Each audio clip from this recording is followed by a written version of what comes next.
Hai guys, drama terbaru kali ini menceritakan pernikahan kontrak seorang pewaris keluarga cebol dengan seorang iblis. So, mari kita bahas My Demon episode 1.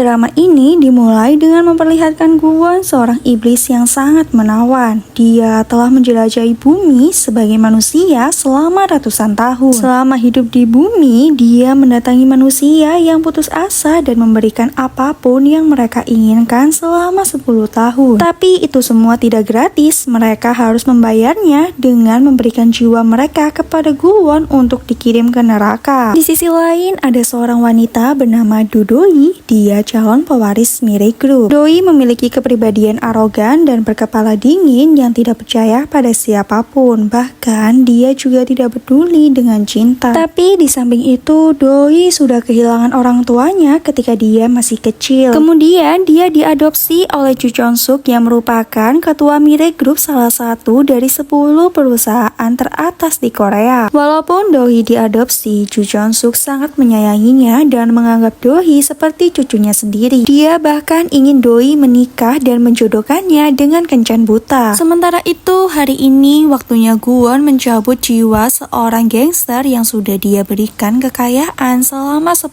tahun. Namun pria ini menolak dan meminta Guwon memperbaiki kontraknya atau memperpanjang kontraknya. Tapi Guwon tidak mau karena dia harus adil dan tetap mencabut jiwanya karena kontrak dia sudah habis. Nah, setelah mencabut jiwa manusia, seperti biasa Guwon akan merayakannya. Sementara itu, ketika Doi pergi ke restoran untuk melakukan kencan buta, di sini dia salah memasuki restoran. Sehingga disinilah Doi bertemu dengan Guwon dan mengira Guwon teman kencannya. Nah, di sini Doi cukup terpesona dengan penampilan Guwon, tapi di samping itu dia bersikap kasar karena mengira Guwon yang mengganggu makan siangnya. Namun terlepas dari itu, Doi tetap menghabiskan setengah jamnya bersama dengan Guwon. Tapi setelah 30 menit berakhir, Doi pergi meninggalkan Guwon. Namun saat dia akan pergi, dia melihat kue yang dipesan oleh Guwon melayang di hadapannya. Dan tepat saat itu, Guwon menyelamatkan Doi beserta kuenya. Nah, di sini Doi menjadi gugup dan salah tingkah. Dia bahkan mengira kue itu dipesan oleh Guwon khusus untuk merayakan ulang tahunnya. Namun kenyataannya kue itu khusus dipesan Guwon setiap kali dia mengumpulkan jiwa. Tapi sayangnya Guwon gagal menikmati kuenya karena anak buah si gangster datang mengganggunya. Di sini Guwon pun menjadi sangat kesal dan marah. Lalu dia pun melawan mereka dengan menggunakan kekuatannya untuk memasukkan mereka ke dalam koran. Di sisi lain, Doi yang sedang terpesona dengan Guwon tiba-tiba moodnya menjadi hancur setelah melihat kuenya. Tak hanya itu, Doi juga menjadi kecewa karena ternyata kue itu bukan untuk merayakan ulang tahunnya. Di samping itu, Guwon juga tidak peduli dengan ulang tahunnya, sehingga di sini Doi dan Guwon berpisah dengan sangat buruk. Ketika Doi di jalan, dia mendapatkan telepon dari ketua tim keuangan yakni Cha Tae-jun yang mengatakan bahwa dia memiliki informasi yang bisa menjadikan Doi sebagai pewaris perusahaan. Namun setelah itu dia mendapatkan pesan dari Nyonya Ju yang berpesan seakan-akan dia ingin meninggal. Disinilah Doi menjadi sedih dan takut kehilangan. Tapi ternyata ini semua hanyalah prank dari Nyonya Ju untuk memberikan surprise kepada Doi. Terlepas dari itu, di sini terungkap juga bahwa Doi salah bertemu dengan laki-laki kencan butanya. Kemudian mereka pun langsung menelpon Guwon untuk meminta maaf. Nah, setelah itu Nyonya Ju memberikan cincin untuk Doi agar dia segera menemukan pasangannya. Di sisi lain, Tae-jun dibunuh seseorang saat dia menunggu Doi menelponnya. Sementara itu, Doi berusaha menyelesaikan masalahnya, namun Nosuah tidak bersedia menyelesaikan masalahnya. Nah, setelah itu Doi pun menyempatkan pergi ke pantai yang menjadi salah satu kenangan terbaiknya bersama dengan orang tuanya. Sementara itu, Guwon sedang menunggu manusia yang putus asa untuk menekan kontrak jiwa dengannya. Nah, tepat saat itu Doi dalam bahaya karena ada seseorang yang berpura-pura menjadi supirnya dan dia berusaha untuk untuk membunuh Dohee. Nah, ketika Dohee mengalami keputusasaan, disinilah Gwon bisa merasakannya, sehingga dia datang untuk menyelamatkannya. Namun sebelum itu, Dohee harus membuat kesepakatan dengan Gwon. Tapi sebelum dia menandatangani kontrak, Gwon menangani pria itu terlebih dulu. Namun pria itu tidak mati. Nah, ketika pria itu ingin menabraknya, di sini Gwon tidak bisa menghentikannya karena saat itu dia sedang memegang tangan Dohee. Sehingga mungkin karena itulah kekuatan Gwon tidak berfungsi lagi dan akhirnya mereka berdua jatuh ke laut. Nah, disinilah Dohee mencoba menyelamatkannya dan saat itulah tato kekuatan Gwon berpindah ke tangannya. Tato Gwon berpindah mungkin karena Dohee menyelamatkan Gwon. Tapi bagaimanapun juga tato yang ada di tangan Gwon itu merupakan kekuatannya. Sehingga pada akhirnya Gwon pun marah kepada Dohee.